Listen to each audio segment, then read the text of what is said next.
All this is Dr. Mobeen Sayed from drbeen.com. Welcome to one more show. So today, chit chat, let's just do 30 minutes, half an hour. I have the tomorrow's meeting early in the morning. For me, that is early in the morning. And so I'll get some time to prepare. Tell me this, how is the network today? Is this doing okay or not?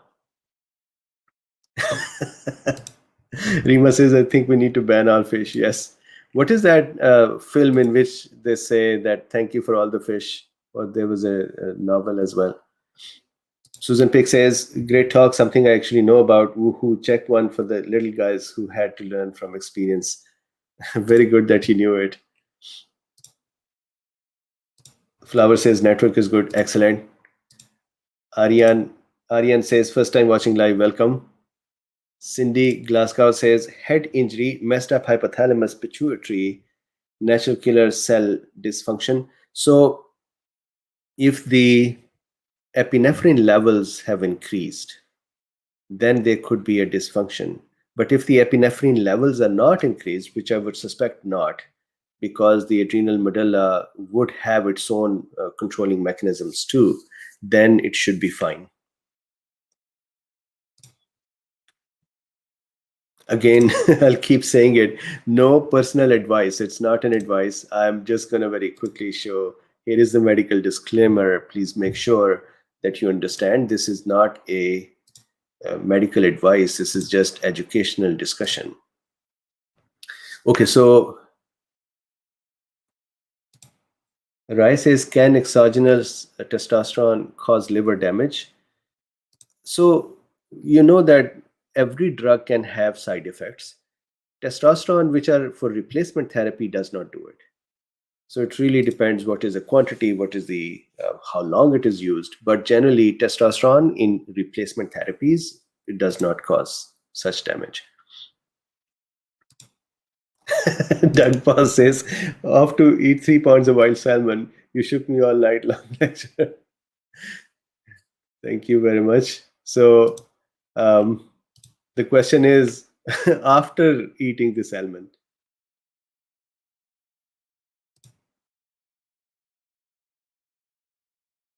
So Average Joe says, Dr. Bean, can you take ivermectin if you take Regeneron? So that is a good question. And again, I cannot answer to a specific person, but in theory, from a mechanism point of view, from a teaching point of view, I discussed this yesterday too, just very quickly. Regeneron is an antibody, correct? If that antibody is present, the function of that antibody is to bind with the SARS-CoV-2 spike protein and kind of eliminate or mop up the SARS-CoV-2. Now, if there is ivermectin in the system as well, and the ivermectin's one theoretical function is to connect with this spike protein, that's one. Second function are RDRP disruption, 3-chymotrypsin-like disruption, third function, then there are more. I don't think it would be able to compete with Regeneron's antibody to say, you know what, antibody should not work. However, if somebody wants to be super careful, they can decide not to take ivermectin when they are taking Regeneron, so that there is even not a theoretical question of ivermectin hindering the Regeneron's function.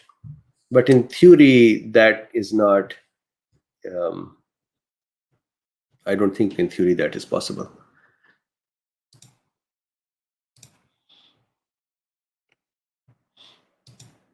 So ivermectin, Frankie says, ivermectin plus Regeneron are standard of care, believe it, at my sister's clinic. Wow, given in tandem. Wow, so where is that? I know that Regeneron here in the US is used, but ivermectin, there is so much resistance. So where is this place? Connor Bear says, I've been vaccinated. I have a question. Sure. Again, not a personal question, not a medical advice, just educational mechanisms, discussion of mechanisms. These are, I think, okay.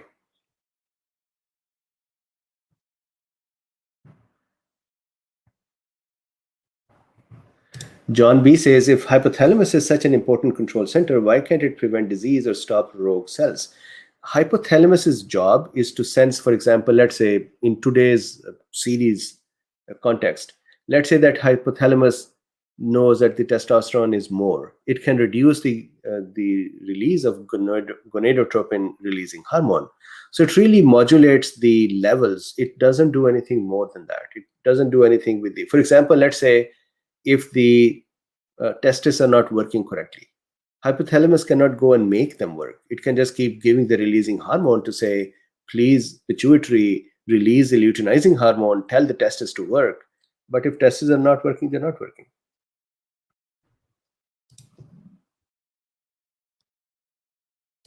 Flower says, feds are cutting Florida's region on supply in half right away. It have a development, hospitalization have been cut in half. Yeah, I just heard that news. I do not know why this would be necessary to cut the supply in half. Of course, it is a very important medicine. It has an EUA as well, and it is very protective as well. I don't know what is the reason. Is this they don't have enough supply? If they don't have enough supply, that is sad.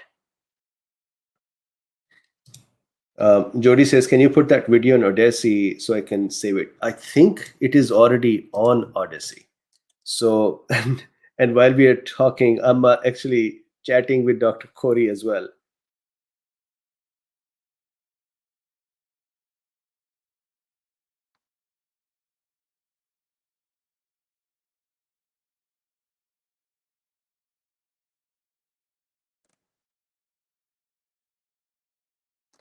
So I told him that my video was taken down. He said he had 2 videos taken down today. So so far my experience, let me give you that balanced view that I usually have for other things too. On one end, how YouTube worked with folks like me was that in the beginning they would start removing the video, and then you appeal it, and then they'll come back and they'll say, okay, fine, keep it. And please realize that it is not that they just automatically start looking at a video. Usually it is the not so cool beans that look at something and they say, I don't agree with it, and because this is something I don't agree with, I'm just not gonna let it be here. And they have a lever, and that is to just report it. So when they report it, that forces YouTube's hand to say, go review it. Now, the reviewer's quality, if they do not have a higher quality, or if they have a blanket um, opinion or rule or regulation by YouTube because it is their platform, and if that blanket rule is, hey, if you see ivermectin, take it down. For example, or if you see some anti-vaccine thing, take it down. And that became funny for me that a couple of days ago I did this video which was actually reported because it was pro-vaccine video, but the reviewer looked at it as an anti-vaccine video, which tells you about how clear I am in my presentations. I just probably suck at presenting. So he thought this is an anti-vaccine video, and he took it down, and the message was, this video is dangerous for the participants. Of course, from a policy point of view, if you look at YouTube, they would not call a pro-vaccine video to be a danger for the participants, but it's just the quality of the review. So they used to remove some videos, you appeal it, they'll put it back, some they will not put it back. Then they created this medical misinformation policy, which, I mean, this is their platform. They just cooked it up and they said, this is what it is. And that is, you can't talk about prayers, you can't talk about herbs, you cannot talk about ivermectins or hydroxys and so on. And if you do, we'll take it down. So then there was a wave of censorship that occurred 5 or 6 months ago, where about 54 of my videos just in one night all got demonetized. Now there is a second wave where they are actually now taking them down. So it's not a matter of monetizing or not monetizing. Is it a good video or a bad video? flagging it, not flagging it. Oh, they are just taking them down. So that is what I'm seeing. At the same time, the balanced part of it is I'm still on YouTube. We are doing this discussion on YouTube. So they haven't taken the channel down. Maybe at one point they'll take the channel down as well, and then we'll we'll say bye bye and figure it out somewhere else. But so far they haven't taken the channel down. We are still on their platform. So at least that is something.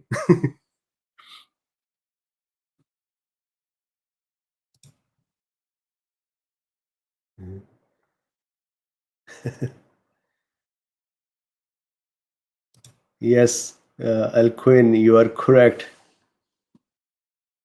There is a lot that is not tolerated. So Samina says, please clarify about GnRH analog and antagonist with mechanisms. So that is the next set of talks. I wanted to make sure that we understand the pharmacological basis and physiological basis, so that my primary hope was to talk about anti-androgens.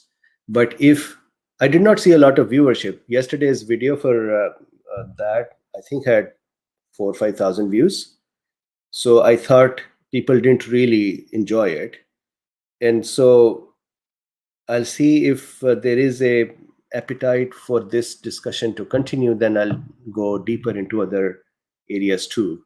But if it is something that is not um, our cup of tea or cup of coffee, then we'll shift to other topics. Flower says they fear Luffy. Yeah, Luffy is quite scary for them. Barbara says you have emails for those of us who have subscribed to your lectures. Yes. Yes. Connor says, where can we find proper and true information regarding both pros and cons of vaccine? I think this is one of the channels, and it is a, such a strange time that because this channel, we I was the first one to talk about vaccine induced clotting, and we need to do something about it. Or the not the first one, but I talked about the cardiac inflammation as well. I talked about vaccine induced clotting and the management of that as well. I talked about studies that were weak and were pro vaccine studies. I talked about studies that were strong and were pro vaccine studies. I talked about studies that showed efficacy dropping. The result of this is I have become that unique person that whenever I present something that is in favor of a vaccine, those friends of mine who are not in favor of vaccines, they punish me for this. And when I talk about something that is critical of vaccines, then those friends of mine who feel that they are pro vaccine and somehow discussing a vaccine side effect may be bad, they punish me for that. And I have actually gotten punishment from both. The behaviors are different. One set of folks would just put angry comments, curse, and do those things. Other set of folks would create complaints and legal issues in that. But this is what is happening. Um, Patricia Dillon says, the name of the video is called Indian Bar. Yes. So I watched it this morning. There was a slight twisting of the information as well. Uh, Fortunately, Nipa is one of the cool beans here. She sent me the news and then the video as well. Uh, so I think the case is not settled. It is still a case.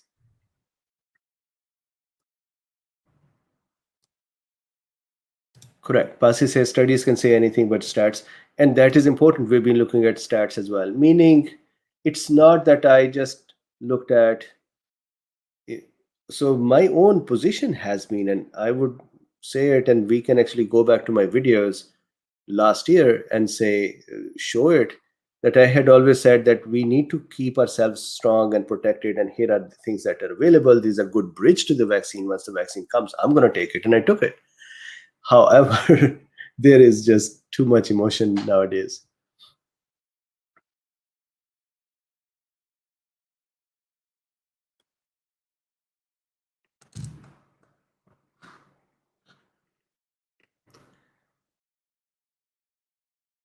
Neil sir says, any plans to participate in Clubhouse? So I am on Clubhouse. I just never got a chance to focus there. Maybe we should focus there. We should just leave YouTube alone. Tika, thank you very much. Still, I think wherever the platform is, I still find it interesting that other than just a platform, there are people who are actually trying to hurt, and they have various ways. Some are just cursing, some are just putting comments to say they want to do something bad to me, and then there are others too.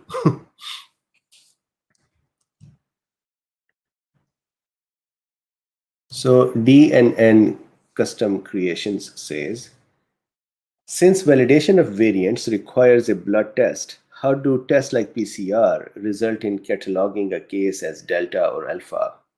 So, interesting question. And most of the time, as you are saying, PCR is not supposed to tell which variant it is.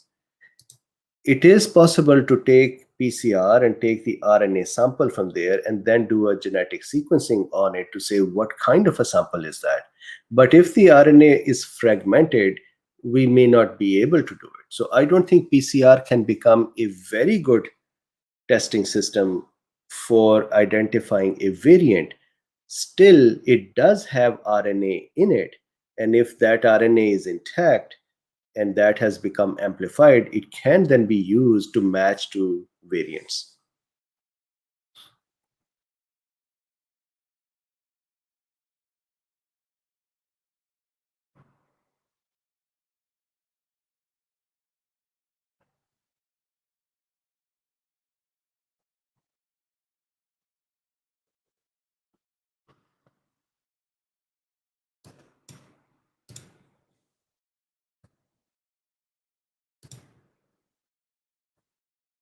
Uh, Nanette says, are you familiar with Dr. Richard Fleming? Um, Not in the context of the discussions nowadays. Looks like I should be, but I'm not. Let's let's find him.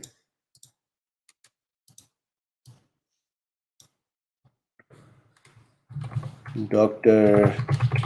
Richard Fleming.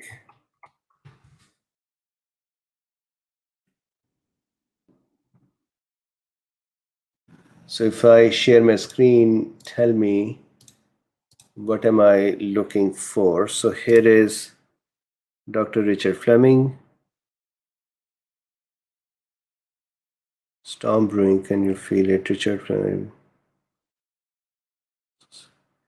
Matthias wrong on masks. Richard Fleming convinced stemmed from separate actions. Fleming practice various imaging studies. So tell me, what am I looking for? Pasi says, Text.Bean uses worldometers too. Have not seen him using worldometer, but Dr. Campbell does at time. World in data. I use our world in data sometimes. Our world in data. It's a good resource. I like it. I like worldometer as well. And of course, there are folks who don't like them. Okay, so what else? What's happening? So Mr. Beantree says, what do you know about molnupiravir? Is it a biosimilar to ivermectin? So at least from the mechanism point of view, it is a RDRP disruptor by providing it raw material, which is not true raw material. So RDRP or RNA-dependent RNA polymerase of the virus stops working or becomes stalled. That is one of the mechanism. Although ivermectin, that theoretical mechanism of ivermectin working on RDRP, it is Luffy outside attacking birds. When it works with the RDRP, it does not really act as a raw material, but instead it disrupts RDRP by binding to it. But In theory, ivermectin has other mechanisms as well. Molnupiravir does not.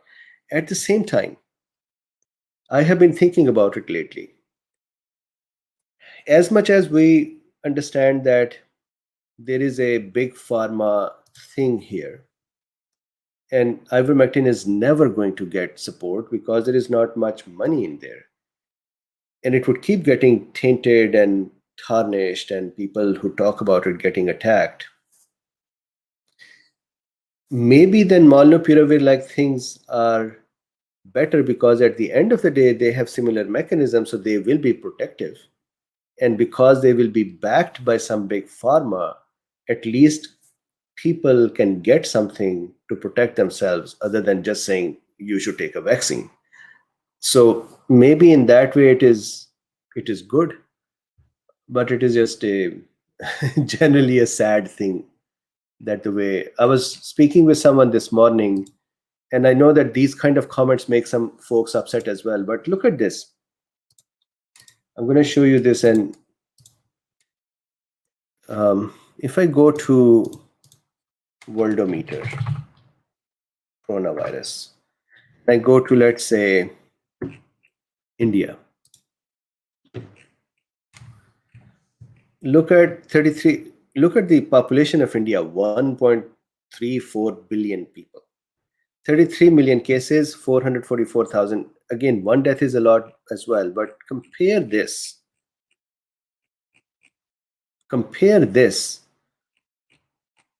to our country, US.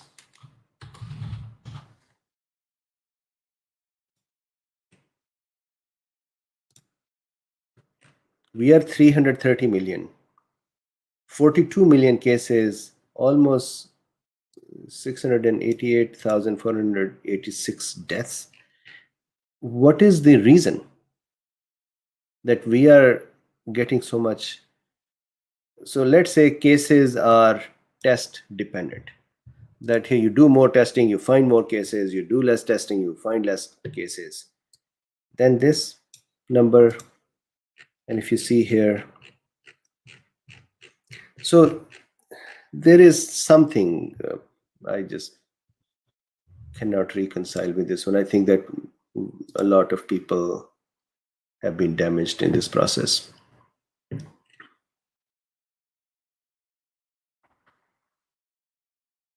Alquin says India has 1 billion cases, 4 million deaths. What is that, Alquin?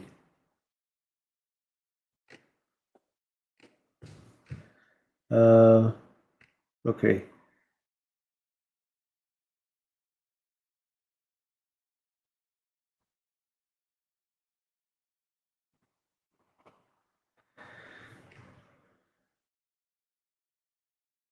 So I may not have the answer to this, Mr. J. Dr. Bean, have you heard Canada, Ontario's medical exemption is limited to AE or myocarditis after first dose? That's the only way. Is it fair to amend limit exemptions? You know that we have majority of the countries are still trying to figure out what is the right approach.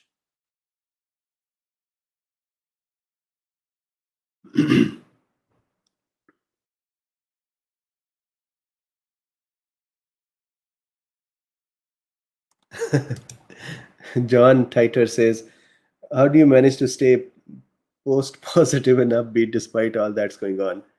So it is true that it has actually come a lot more closer to me in terms of various issues, complaints. But I would repeat what I said before as well when I started doing this.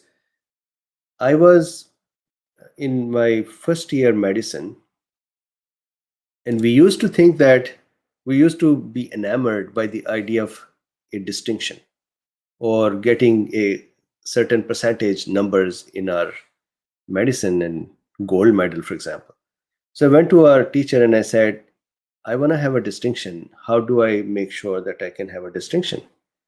And he said, To have a distinction, you have to be distinctive. So you have to do things differently than everybody else is doing. So I learned a lesson that if I have to, uh, if I want to be different, then I have to act different as well. For the pandemic, I feel all of us, the whole humanity is stuck in it. And so all of us have to be exceptional.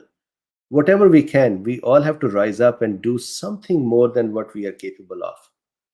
We have to contribute some way, either protecting ourselves or others, or whatever way we can help.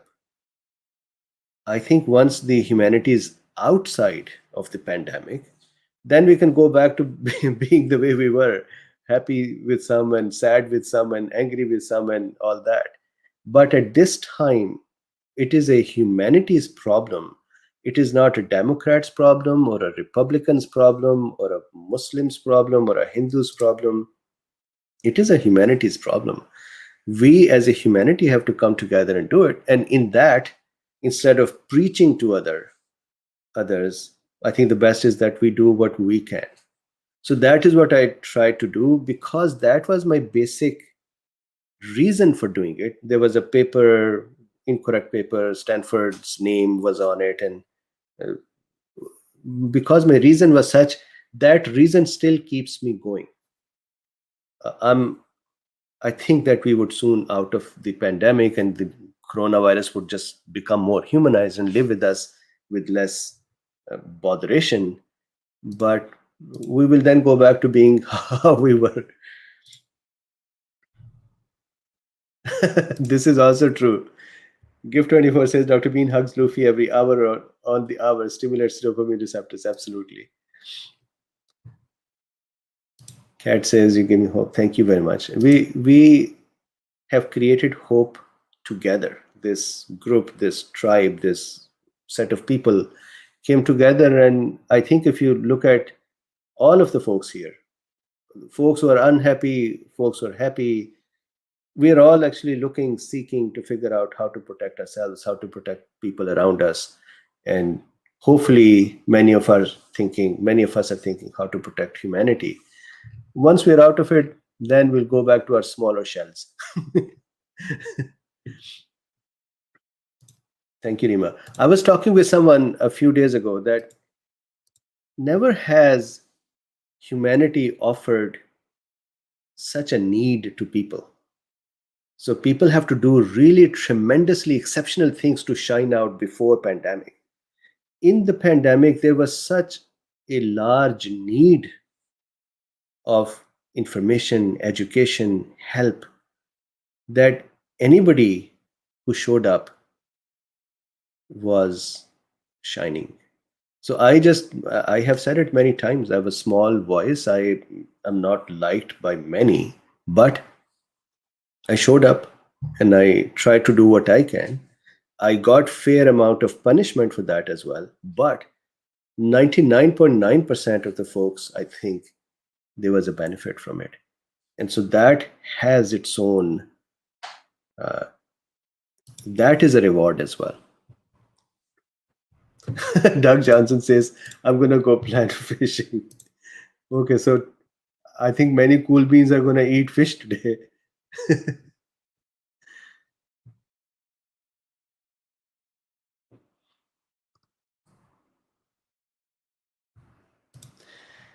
Aaron says, Mr. Bean, you probably have covered this previously. However, can you review the data on healthy lifestyle staying active in regards to not only COVID and supporting our own immune system? So, of course, um, I cannot say that any of this will help protect or not protect in context of COVID, but generally, the things that we learned during this time were, for a balanced, well optimized immune system to function correctly, proper vitamin D levels are necessary. For the reactive oxygen species or inflammatory systems to stay calm, proper vitamin C levels are important. Proper vitamin E levels are important. So generally, vitamin D being the most important, and then others should be in the correct levels. With that, calcium, magnesium, potassium, K2 are also important. Then it is important that our innate arm is a little better, like more children than adults. And for that, um, relaxed state of mind, forest bathing, light exercises, rigorous exercises cause a release of epinephrine because our body is under stress. And epinephrine, in turn, reduces the number of natural killer cell production and the function of natural killer cells. So, yoga like exercises, light exercises, maybe dance with the music, being happy, being near plants, these are also very useful to improve innate arm. In addition to that, keeping, especially, so I'm talking more in immune context, keeping diabetes under control is very important at this time, because uncontrolled or out of control sugar levels cause the immune system cells not to work correctly, and that is an issue. Obesity is an issue. And so, walking daily, and I said this yesterday as well, I used to walk every day for a couple of hours, and for some weeks I have not. So it is kind of hypocritical of me to say to others to walk and then I am not going out. So I'm going to disclose it so you can balance my message. But going out for a walk, keeping or trying to bring the weight down. Again, not with rigorous exercises because that can cause stress, but with more calorie counts. Again, I'm not a nutritionist, so I do not know exactly the right way to do it. But calorie counts, correct food intakes, again, less stress, because more stress causes steroid hormone release, that in turn causes accumulation of fats as well, or at least resistance to fat use. Similarly, stress hormones, epinephrine, and others would also try to resist any mobility of fat because they think you need to store energy. Or they mobilize the energy for muscles, but muscles really don't take it up because we are under stress, but we are not running, and that becomes accumulated in fat tissue. So I think these are a few of the ways: gargling, mouthwash, good sanitary habits, showering, washing hands. My hands, they're almost, I think I don't have these sweat glands anymore. They're just dry all the time. But good hygienic habits, especially uh, mouth and nose, and the hygiene of these areas, cleanliness of these areas is very important nowadays. So I think whatever is underlying condition, if folks have them, cardiovascular, cancers, other reasons that could be chronic diseases, as much control as you can, I think that is very important as well.